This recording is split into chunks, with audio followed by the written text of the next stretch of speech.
So, real quick, something like a disclaimer. I listened immediately after recording this, and I realize I might sound a bit spastic, but just bear with me, because I'm pretty sure I'm trying to say something here. Regardless, a few weeks ago, I was in Johnstown, and I had this place to get lunch on my mind. And maybe this requires a bit of backstory, a backstory that involves hot dogs without french fries. I have to go to Johnstown for work quite a bit. And a couple years ago, during the summer months, I was there with a peer who represents another region of Pennsylvania in a position hereto unnamed. We'll call him Russ, because that was and is his name. Regardless, we were hungry, and he'd heard of some hot dog place that had a history and quaint charm of a dying thing. The old lunch counter that was not charming because of its appearances, but because it was strictly utilitarian and had been there for as long as any living person could remember. It was a time capsule in a very real sense of the word, and they did things in there that flew in the face of the conventions that had sprung up outside their doors, or at least I thought so. I think Russ had saw it on some local news show or the Food Network or something, but I didn't ask. I'm not much for hot dogs unless I am equal parts very hungry and have less than $3 on my person. Outside of those parameters, though, I maybe eat about 2 hot dogs a year, typically at the same time. I mean, one right after another, not like, 2 dogs in the mouth at once. Anyhow, I ordered 2 hot dogs. They asked me if I wanted everything on them. I asked what everything meant, and I was instructed that everything meant onions, chili, and yellow mustard. I wasn't sure about the mustard part. Chili and onions, sure. Chili and cheese is better. But maybe I've just become conditioned to expect that certain things are supposed to be had together. More than likely, I was too lazy to say no to mustard because yellow mustard is a condiment not to be trusted. When I asked for a side, I instinctively said fries because this is America, but they don't have fries, she said. She being the lady at the counter. They have baked beans, macaroni and cheese, or potato salad. I'm actually not sure if it was potato salad. That's not something I would ever consider putting in my mouth.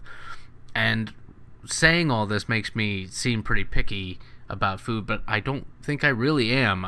I ordered the baked beans, and the lunch was good, but, nothing real special, and Russ and I forgot about it.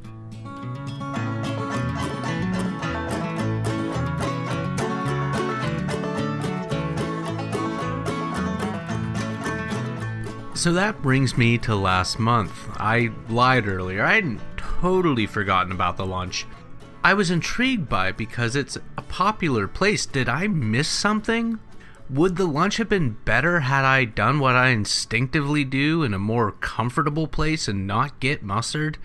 I'd not been able to go back to Johnstown for a while, so I find the Coney Island and I parked around the corner from it. But I had no quarters. I did find a man parking right in front of me, and I asked him if he had a single quarter, as I had 2 dimes and a nickel. So he checked his plastic coin pocket, his pants pocket, and even his car against my protest, because he'd already done enough, and he didn't need to do any more. And how much is a ticket anyway? He says something like $5. So I decided I'd risk it because I wouldn't be in there crazy long. I'm a fast eater by nature. He asked me where I was going, so I said to the Coney Island around the corner because I'd been there over the summer, and he stopped me and he said, "You can't. They closed at the end of the summer." He was right. I walked around the corner and it was closed. Coney Island in Johnstown started back in 1916, a quarter century after the flood that nobody lets Johnstown forget, a year before the U.S. entered World War I, and a decade before pre-sliced bread arrived on the scene. The Coney Island was in fact older than sliced bread. It was 101 years old, and that whole time had been run by the Kontakas family. Sam Kantakas closed the place at the end of July 2017.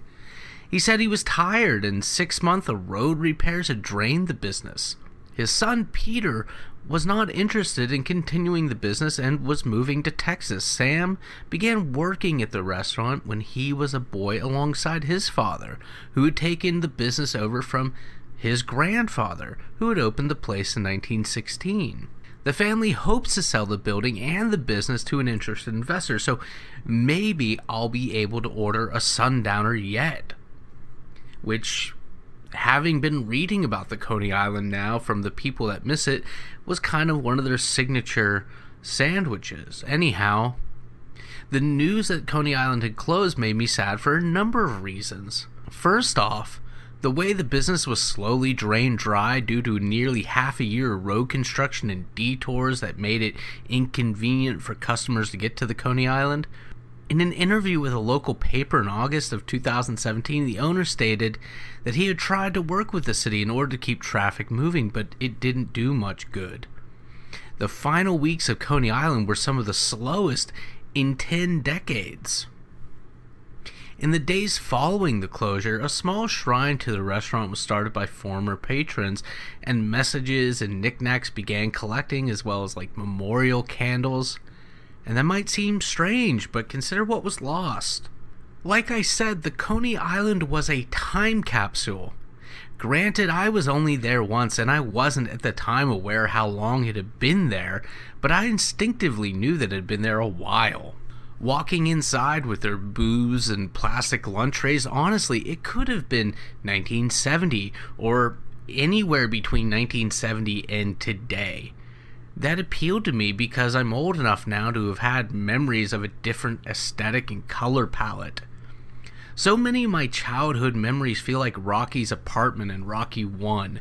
Not particularly good lighting-wise, lots of earth tones, and everything was a bit older and seemed to have had a thin veneer of soot built up from years of coal-heated neighborhoods.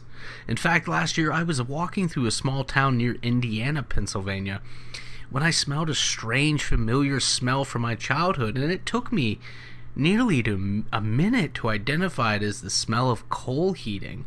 I don't know if you know that smell, but I'm sure if you're older than me, you'd recognize it.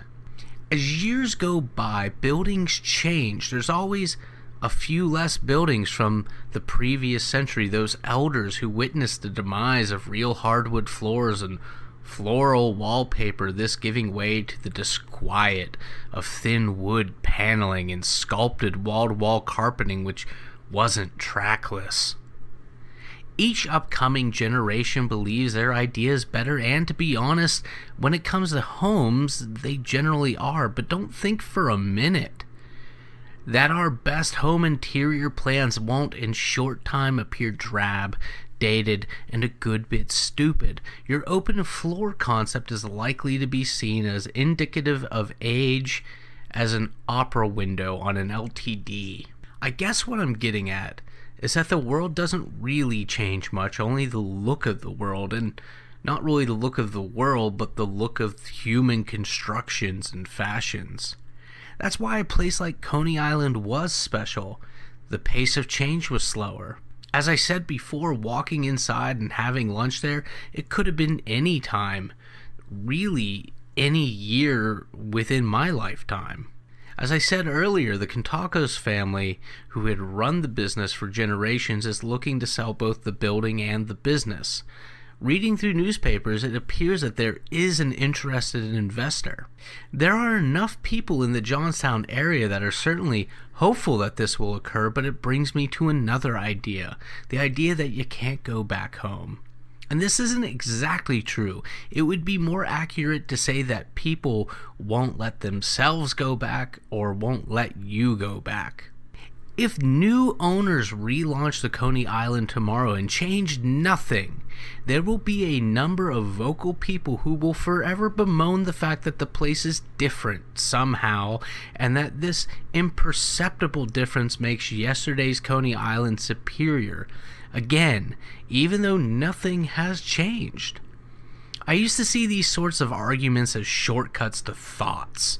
Like people who claim that the book was somehow superior to the movie, despite the fact that they probably didn't read the book, and that the people promoting this sort of thinking believe it to be axiomatic.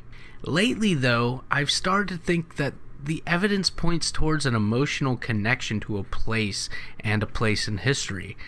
The provisional shrine to Coney Island is evidence to people's attachment to the place, and I can easily believe in their memories of looking out the island's window onto frosty mornings and dark rainy nights, and the cloudy gray days that are typical of so many days and weeks and months in western Pennsylvania.